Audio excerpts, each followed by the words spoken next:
What's up, everybody? I'm Bo from Brutal Commentary, and today I'm going to be breaking down our featured fight for UFC Seattle.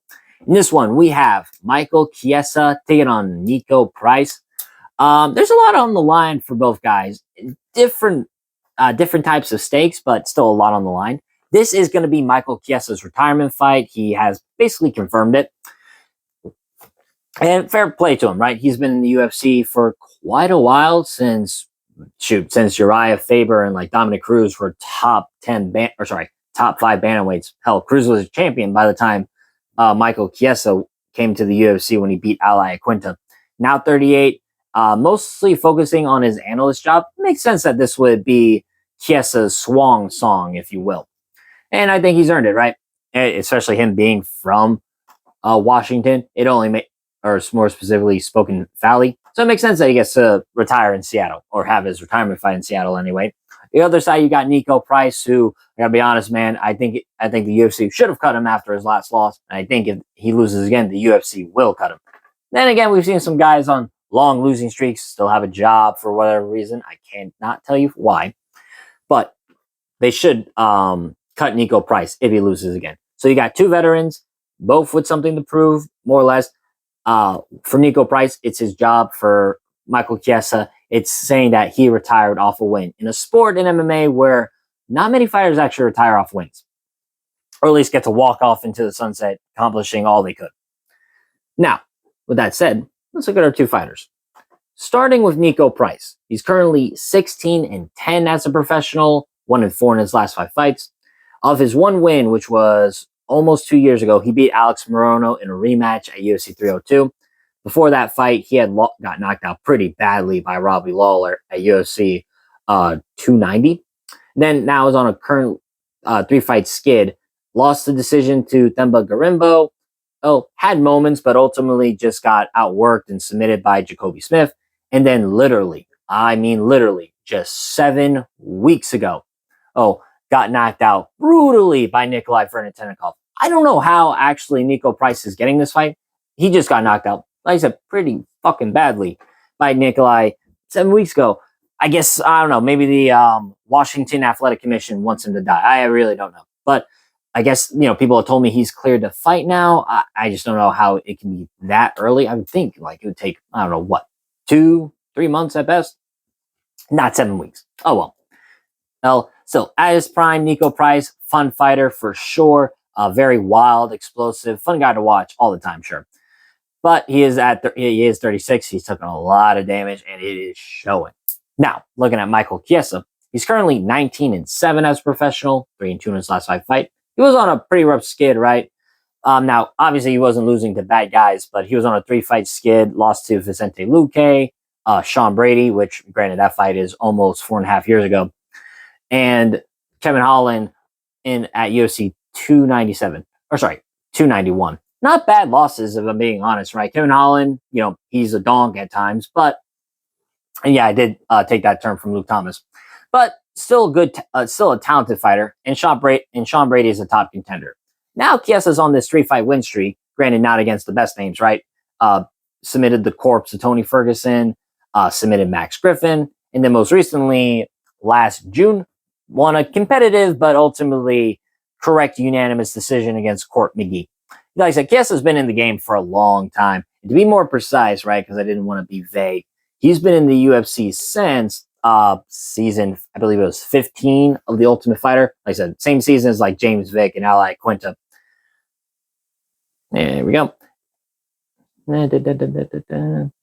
Yeah, sorry. Made his debut back in 2012, so over a decade ago. Been in the two for a long time, has fought some of the absolute best names you can think of. I mean, you look at that resume he has, right? Jorge Masvidal, Anthony Pettis, Beneil Dariush, Jim Miller, RDA, Neil Magny. I mean, it goes on. Chiesa's has a good resume. I think he's earned this retirement fight in his own state.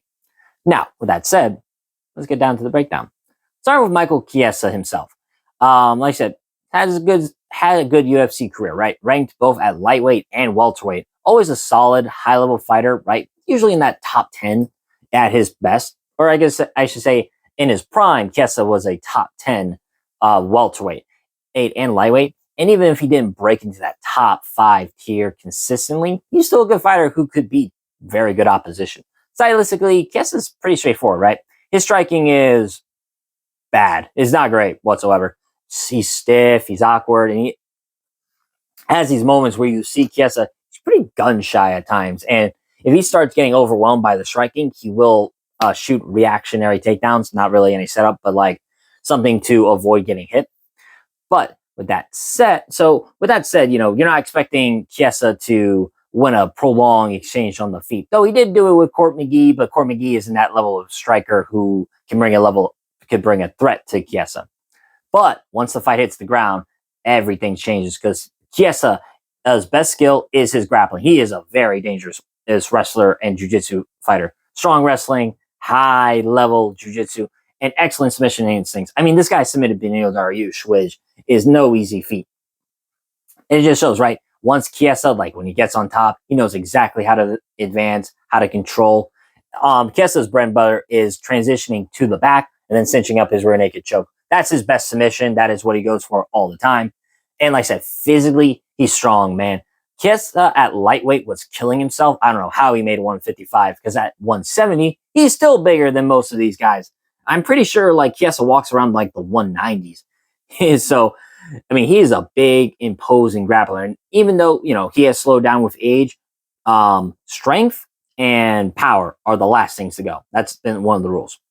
There is one major flaw of Chiesa's game, though. I mean, granted, even with his stiff striking, Chiesa's rarely ever been like finished. He has one TKO loss, and that was a doctor stoppage. But most of his losses, ironically enough, for as good offensively he is on the ground, his submission defense is pretty poor. He has a specific weakness. I don't know what it is, but any fighter who locks in a Darce choke on Chiesa is usually gonna submit him, right? That's how Jorge Masvidal did it. That's how Kevin Holland did it. You latch a submission of any kind, usually you're going to get Chiesa. Like that's also how Anthony Pettis beat him. And what else am I thinking of? Vicente Luque, again, Darce choke. Oh, so it shows while Chiesa is dangerous, he's not invincible to grappling exchanges. That said, he usually takes a high-level grappler, right? I mean, Kevin Lee's a high-level grappler. Jorge Masvidal, pretty underrated grappler. Most people don't know he's actually very good with his jiu-jitsu.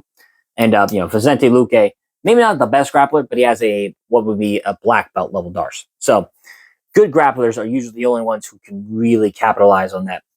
Now, looking at Niko Price, he is chaos personified. One of the most unorthodox fighters I've ever seen in the UFC. He can finish fights in ways that I just don't think make sense, right? He has, like, for example, he had Randy Brown and started hammer fisting from his back and knocked him out. Or the up kick he landed on James Vick, too, which was pretty vicious, too. Niko Price, he's dangerous everywhere. He hits incredibly hard, he's creative, and he's always willing to exchange. But that said, his style has always relied on 3 things. His durability, his chaos, and cardio. And that's where the concerns come in. Because at this stage of his career, the durability just ain't the same. Niko Price was always hittable, but it's even easier to hurt him now. And coming off like just such a bad knockout loss is not good. Obviously, he's going against a grappler in Chiesa, so there's not that fear he's going to get chinned again. But, how good is your durability after getting knocked out 7 weeks ago? It can't be that good. So, looking at this stylistically, it's very clear. Chiesa is going to want to close distance, get the takedown, and go for a submission. Price, on the other hand, is going to want chaos. He's going to want unpredictable exchanges, scrambles, and weird moments where he can capitalize. Here's the issue. Price's wild style doesn't match up well with a strong positional grappler. You saw that with like Demba Gorimbo. And once Chiesa gets control, he's not going to give Price the space to create that chaos. So, for my final assessment, Price, you could say you give him a chance, right? He's wild enough where I could see him catching Chiesa with something weird. But stylistically, this was always a tough matchup for him, prime or not. Chiesa's grappling, control, and experience should allow him to dictate where the fight takes place. And at this stage of Price's career, it's hard to trust his durability and ability to survive sustained control without giving up his back. So my official prediction, I'm going to go with Michael Chiesa, and I'm going to pick him by submission. This just feels like a tailor-made matchup for Chiesa, where easy takedown, easily controlling the position, finding the rear naked choke and winning off the submission. So I'm going to pick Michael Chiesa to win here, and I'm going to predict that he retires off a win and a 4-fight win streak to boot. Well, with that being said, that's been my breakdown of this fight. If you enjoyed the video, like, subscribe, leave a comment down below on who you think's going to win. But until then, I've been Bo from Brutal Commentary. I thank you all for listening. Remember, stay calm, stay respectful, and enjoy the violence. I'll see you all next time.